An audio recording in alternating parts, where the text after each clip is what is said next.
Sister, I'm afraid I'm interrupting your solitary reverie. You are indeed. But it doesn't follow that the interruption must be unwelcome. I'd be sorry if it were. You and I were always good friends. True. So, okay, I like a good mystery. I always have. And Sanditon, Jane Austen's last unfinished novel, has always been exactly that for me. Jane Austen was 41 years old. In early 1817, she began a new novel. By March, she was too ill to continue. 4 months later, she was gone. 11 and a half chapters, that's all we have. And the question at the center of it has never been answered with certainty. Who is the Rake? Who is the hero? Was she finally ready to leave the formula behind, or was she about to reinvent it entirely? Before we get into it, I would like to thank you for the response to my last video. It really stresses me out that I cannot answer everyone, but I read every single comment, please know that. And if you're new here, subscribe, like, leave a comment. It really does mean a lot. In the next videos, I'll keep covering new adaptations, but today I wanted to focus on her work. So, let's go. The idea for this video came to me while I was watching The Other Bennet Sister, which I absolutely loved. The pacing, the quietness, the performances. Some have called this series healing, and I really get why. I'd love to go deeper into it soon, but I won't spoil anything, though if you've been following the BBC shorts, you probably already know half of it. But what caught my attention was this. The story gives us two possible love interests, and I found myself wondering, will the creators follow that classic Austen pattern, the hero and the rake? But it made me realize something, how deeply that pattern is ingrained in me. And that realization sent me straight to Sanditon. There's a book I found years ago in my local library, The Greatest Books You'll Never Read by Bernard Richards.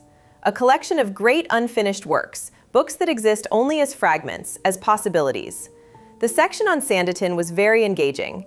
Richards argues it isn't just an unfinished novel, it's a snapshot of Austen mid-transformation, a writer becoming someone new.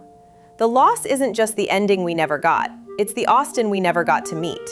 That sent me back to those 11 chapters with a different question. Not just who is the rake, who is the hero, but where was she going with the formula? Quick context. Austen didn't invent the rake from nothing. And no, Bridgerton did not invent it either. The word itself tells you everything. Rake is a shortening of rake hell, literally someone who would rake through hell in search of pleasure. He wasn't just charming and irresponsible, he was damnation in a nice coat. The word dates from the 1650s. By Austen's time, Lord Byron had turned the type into a powerful cultural fascination. Bridgerton takes that same inheritance and gives it better lighting and a more romantic question. Can the dangerous man change? It works because the blueprint is ancient. One of Austen's favorite novels was Sir Charles Grandison by Samuel Richardson, about a genuinely good man, which tells you something about what she was drawn to.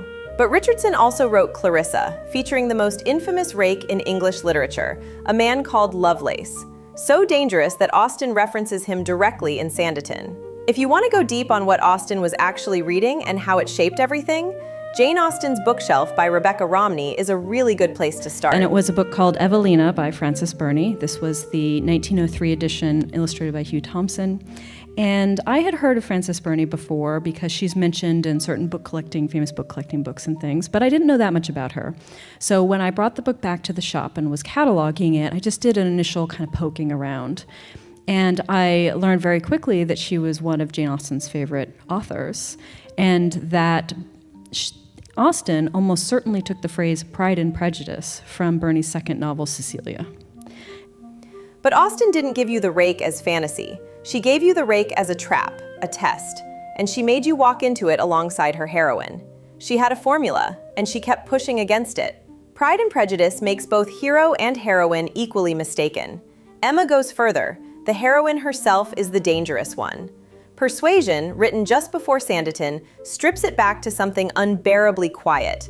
A woman sitting inside a mistake for years, waiting for the chance to correct it. Each novel leaves the formula more complicated than she found it, and then she wrote Sanditon. What makes Sanditon unlike anything else she wrote, and this is exactly what Richards pinpoints, is that it starts before the characters. It starts with the place. Most scholars point to Worthing, where Austen stayed in 1805, right when it was being developed as a seaside resort. She watched a quiet fishing village being aggressively reinvented as a fashionable destination. Health and sea air sold as a product. She saw it happen and clearly found it fascinating and slightly absurd in equal measure. All her previous novels are set in established worlds with visible rules, but Sanditon is a town being invented from nothing, built on speculation and the performance of fashionability. Hypochondriacs performing illness, social climbers performing gentility. Everyone there is selling something. Which makes the question harder. In a world where everyone is performing, how do you find the real person underneath? Let's talk about the rake and the hero. Sir Edward Denham. In every previous novel, the dangerous man is hidden. The reveal is always a shock. Sanditon does none of that. Sir Edward felt he was formed to be a dangerous man, quite in the line of the Lovelaces. He's read too many novels and decided to become one of their villains. He performs danger so consciously that Charlotte sees through him in half an hour.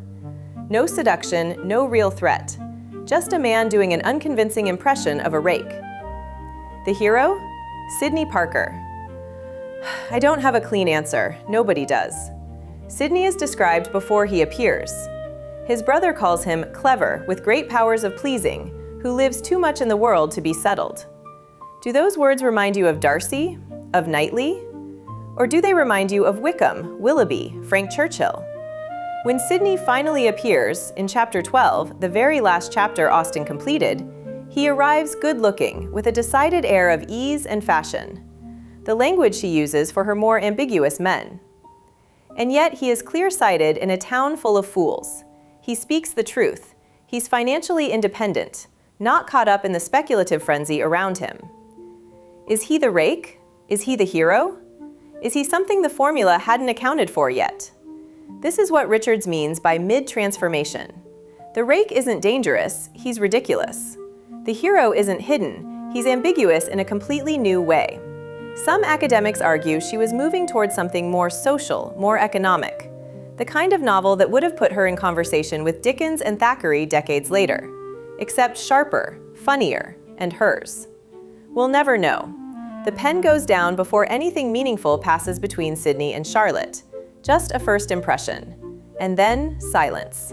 Anna Austen Lefroy, Jane's own niece, tried to continue it. It is said she had discussed the novel with Austen prior to her death. She paired Sidney and Charlotte. Still, she couldn't finish it.